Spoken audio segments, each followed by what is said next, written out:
Quem fala? É Marcos. Marcos, fala de onde? Sumaré. Sumaré. Sua igreja e sua pergunta, Marcos. É Quadrangular.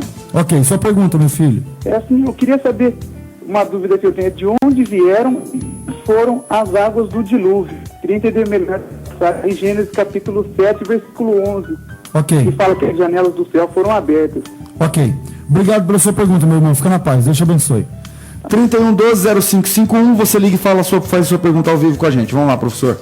Então, a gente tem que entender algumas coisas nessa questão do dilúvio. Em primeiro lugar, que a atmosfera na época, no começo da Terra, logo quando Deus criou a Terra, na época de Noé, era uma atmosfera diferente. A gente percebe quando Deus criou a Terra, Gênesis capítulo 1, primeiro diz assim, no princípio criou Deus os céus e a terra estava sem forma e vazia, havia trevas sobre a face do abismo, e o Espírito de Deus pairava sobre a face das águas. Então, em primeiro lugar, quando a terra foi formada, a terra já foi formada com água. E você pega o texto na segunda carta de Pedro, capítulo 3, versículos 5, 6, 7, 8, que o Pedro fala que Deus fez a terra a partir da água, que Deus criou a terra da água. E no processo da criação, no primeiro dia ele criou a luz, disse Deus, haja luz e houve luz. E aí a gente vai vendo, no segundo dia, o terceiro dia, que uma das primeiras coisas que Deus faz é uma separação entre as águas.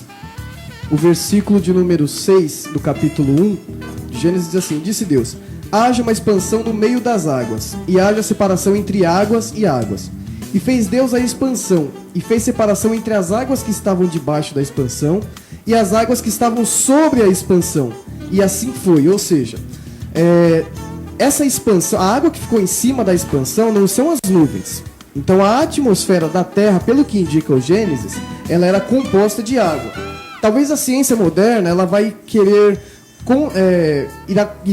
contrariar essa informação, mas a gente deve lembrar que a ciência ela não pode prever ou ela não pode dizer como que era a atmosfera há mais de 4.000 anos atrás. A ciência não tem a possibilidade de prever como era a atmosfera há todo esse tempo. Então a Bíblia diz que havia água sobre a face da terra.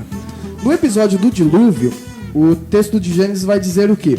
Que abriu-se as comportas do céu e houve copiosa chuva, ou seja, aquela água que estava sobre a expansão, sobre os ares, ela foi derramada.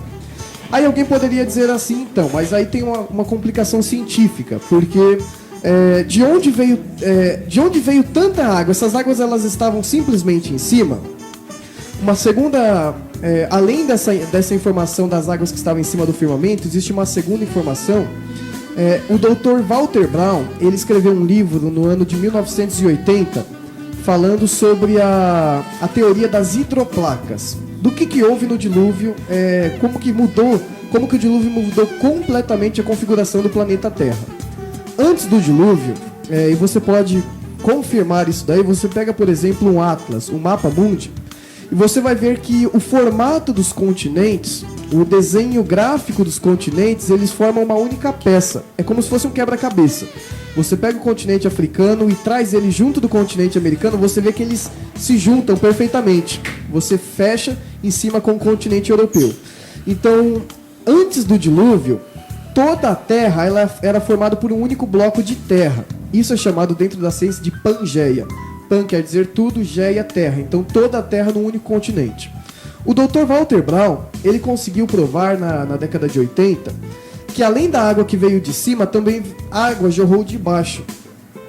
Disse ele que, com base numa pesquisa que foi feita no ano de 1973, alguns cientistas começaram a perfurar a península de Kola e na Rússia. A península de Kola na Rússia e a península de Bavária na Alemanha.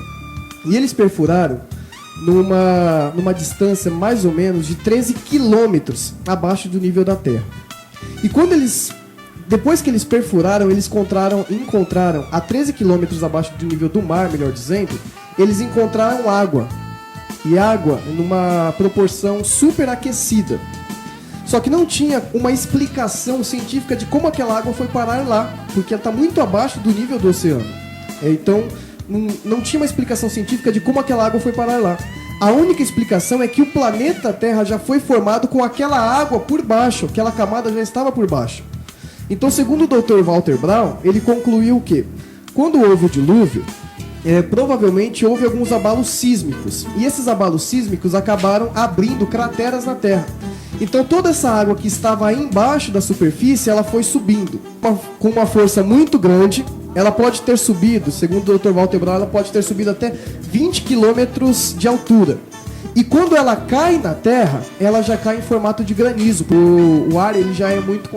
você já tem aí 54 graus abaixo de zero. Então quando cai, já cai em formato de pó de gelo, congelando alguns seres que estavam vivos, congelando muitas árvores. E aí você também consegue provar porque que lá na Sibéria, porque na Rússia você encontra plantas dentro ainda do seu estômago.